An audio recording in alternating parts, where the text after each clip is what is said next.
Good evening, and thank you for tuning into Pierce Politics. Welcome to Pierce Politics. We're on here with a very special guest.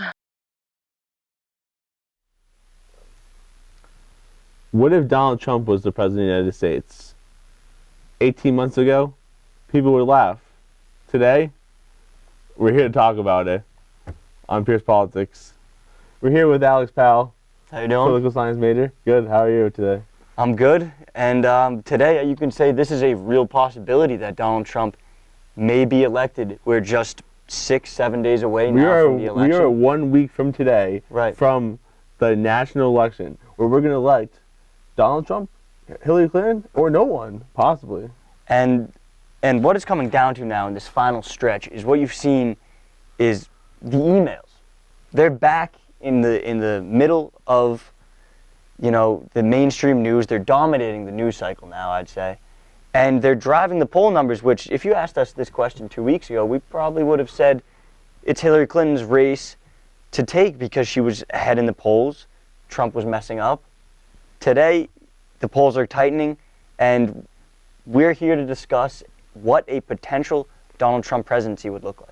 All right, we got 10 facts about what this presidency could look like after the break. Welcome back to Pierce Politics. So, we're going to go over 10 things that will be Donald Trump's presidency when he is elected 1 week from today on November 8th. Alex, we'll start with number 10. What will be the first few words of Donald Trump's inauguration?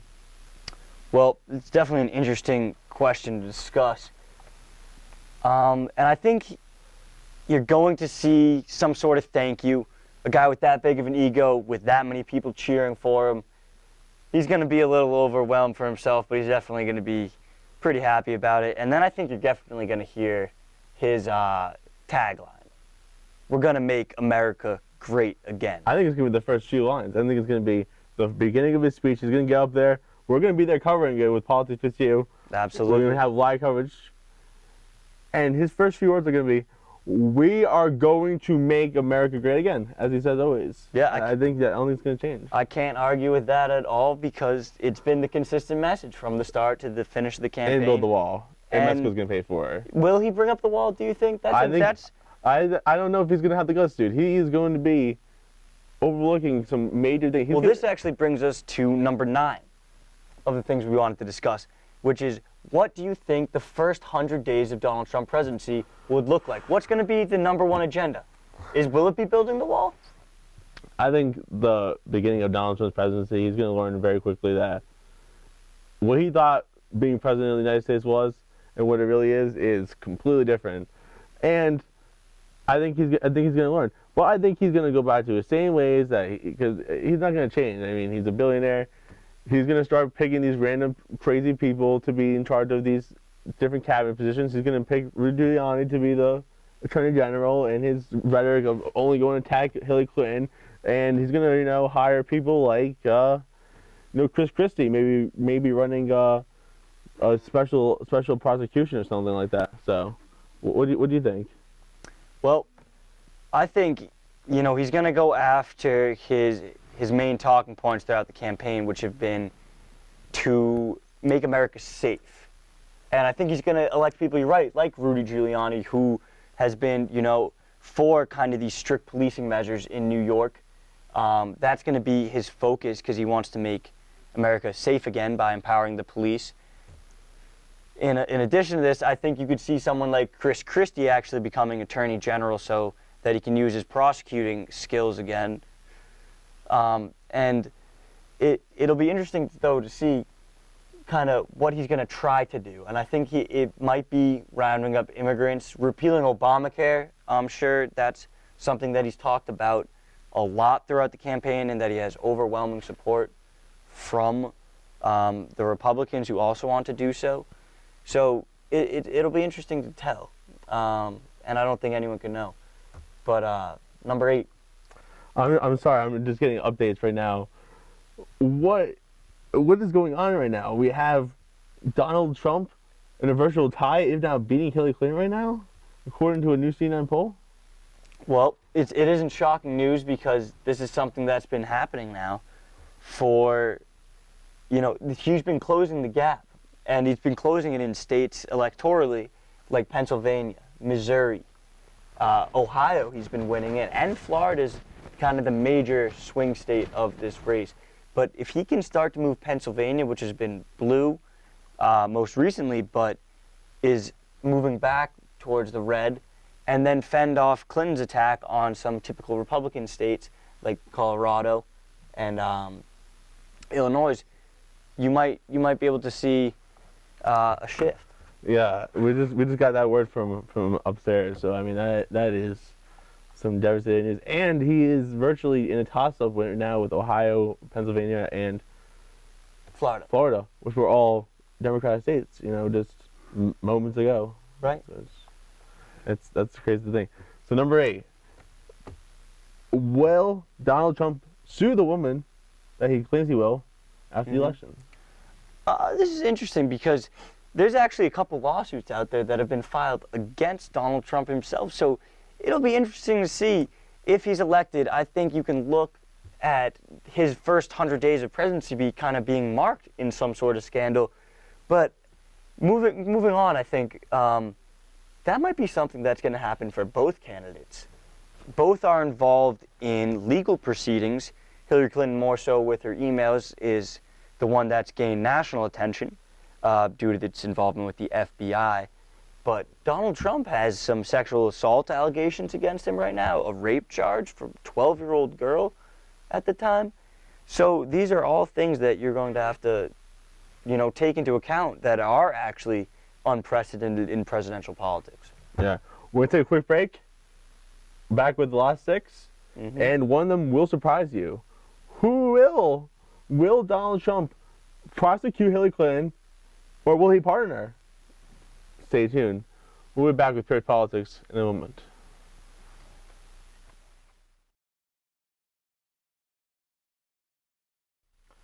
Welcome back to Pierce Politics. So, we went through the first few. Yep. And now we're at the question of, will Donald Trump attempt to, or actually incarcerate Hillary Clinton?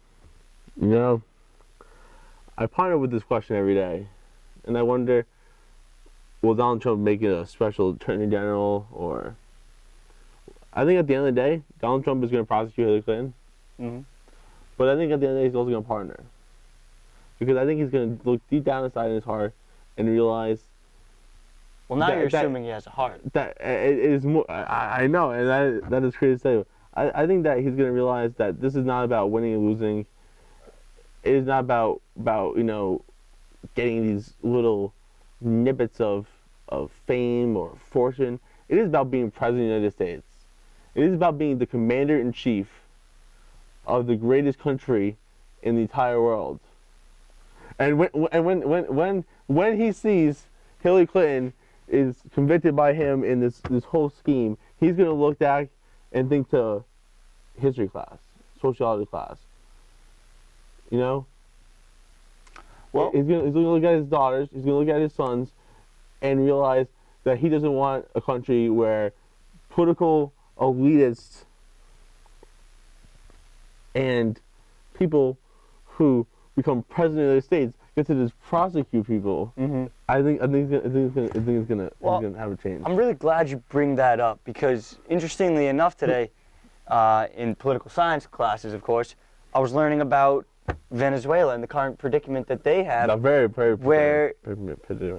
the president of Venezuela has now jailed one of the opposition leaders because of his opposition government. So if he were to incarcerate her and force her into jail, this is a pure fact, when you stand up on live television it's and you say you are going to jail, right? That is absolutely ridiculous. It is, but some of these things as president, luckily, we live in a system with many checks and balances. So though he may even want to, and it's been a popular Republican tagline now, this whole campaign, to jail up Hillary Clinton, they don't actually have the capability to do so. President Trump can do whatever he wants. He's got the hands, man. He's got the hands. He's got some small hands, those small hands. He can do whatever he wants. Let's move on to an easier topic. He's got some big hands. Let's move on. Whatever he wants. Let's move on to an easier topic. Donald Trump and the question many President Donald Trump and the question many college kids want to know: will he legalize weed? As this is the next kind of frontier. You're seeing a lot of states now moving towards less strict medical marijuana policies.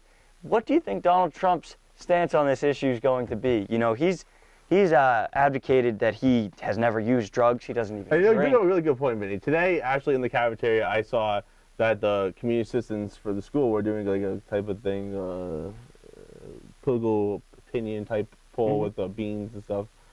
And one of like the 6 topics I think they had was legalizing marijuana. And you know, we could say, you know, oh, which is a plan, or this. It is the argument that I think is starting to come across, especially younger people and a lot of adults now. It's not just smoking marijuana. It is incarcerating people for nonviolent crimes. It is doing these very racially motivated things and creating laws that prevent people and you know, stop and frisk. And when a presidential candidate like Donald Trump says, you know, that there should be even stricter stop and frisk policies, and that works and it's great, I don't think that is what President of the United States was saying. But I think at the end of the day that he's gonna legalize it because he's gonna be claimed to be a businessman, and he knows that is a way to increase taxes and to gain some money. Yeah, I could see him holding the typical Republican positions on this issue for certainly, you know, at least 100 days of the presidency. But the more I think if he were to sit in that office for long enough and realize that no one can really tell him what to do and he is the one in charge, you know, regardless of Congress and the Senate, the more he might be willing to actually work with Democrats because he isn't a politician, you know. Well, he might not be the smartest man. He might be, I guess, less typical than Barack Obama, where he might be willing to work with Democrats on an issue like medical marijuana. But will he be able to work with them on ISIS? He has claimed that he is going to destroy ISIS. He's going to defeat ISIS. He's going to take them down. No one knows the plan because he can't say it. Only if the generals and everyone else listened to him didn't start talking about what we were going to do ISIS, we wouldn't be in this situation. But will President Trump defeat ISIS, and why? I think President Trump will realize it is a lot harder to defeat or as he likes to say, I will utterly destroy ISIS than he might think it is right now. That rhetoric. I think that rhetoric we're talking about. This is the populist campaign rhetoric that once he has to start talking about some policy and American soldiers dying, because that's what it's going to take, folks, if we are going to utterly destroy ISIS. It's going to take your sons and daughters going overseas to wipe out radical Islamic terrorism. And I think that's a little bit uglier than what Donald Trump actually wants to get into. Uglier than Rosie O'Donnell? I don't know. I think it's a lot uglier than Rosie O'Donnell. Well, you heard it from Alex. Uglier than Rosie O'Donnell in the words of Donald Trump. Anyways, we're going to take a quick commercial break. We're going to be back with Pat Delaney, senior at Franklin Pierce University, for one question at the end. But we're going to have 2 more questions with Alex. We're going to do a quick little switcheroo, and we'll come back with one question, the most important question of the campaign this year. All right. Well, we'll keep waiting with that one. And of Donald Trump's presidency. Welcome back to Pierce Politics. We're here with Pat Delaney. Thank you. Audio and video producer for Politics You See. What a fancy title that is. Thank you, Alex, for giving me that title. Yeah. Al. You're welcome. Yeah, so yeah. You went to the Boston Herald that one time. What was it like? Well, I went actually into the Boston Herald on the Manchester campus on one occasion, and you were with me on that occasion. It was I got all a new right. nickname or something? Huh? I got a new nickname or something? Yeah, Al. Al. I think that fits you very well, Al Malm. That's his new your new name. But it was good, and then we've called in a couple times, which was pretty cool as well. So tomorrow is the last trip. You be making the trip down to Manchester or? No, not tomorrow. Not myself. Dang, I'm sorry to hear that. Are you going? No, Al will not be making the trip. Al Ball will not be making the trip to Manchester. Oh. Anywho, ready for the last question, Pat? I am ready for the last question. The last word. This is gonna be the last show before Election Day, where we'll be having a live 24-hour live broadcast. I hope you all tune in. Next time the show is on, there will be nationwide riots. Next time the show is on, it's gonna be a new president of the United States. How do you feel about that? I mean, Obama will technically still be president, so we won't have a new president quite yet. But, I mean, I don't know how I'm going to feel about it. We'll have to see next week. Okay, final question. Yep. Let's go. Consulting with consulting. All right, final question, Pat. Mm-hmm. You ready for it? Yep. Do you think, this is a serious question, Vermin Supreme will ever be president of the United States? I do. I honestly think that Vermin has a very, very strong chance of winning this election due to his Free Pony campaign. Let's hope for Vermin Supreme. Make America ponies again. Pony again, and we're boots. They're out of time. We have had a great election season. We'll catch you next week with a live show, and we are going to make Franklin Pierce great again. Great again. Thank you very much. Thank you, Pat. Thank you, Al. Alex Powell. Thank you, Al. Thank you for everyone helping out with the show. Thank you. Matt Scoville, Matt. Vinny Bueno, Oh, yeah. Peter, Preston, everybody. Professor Tulio. Tulio, thank you. Dr. Nevius. Can we get a round of applause for Professor Tulio and Dr. Nevius? I think Dr. Nevius might win the election.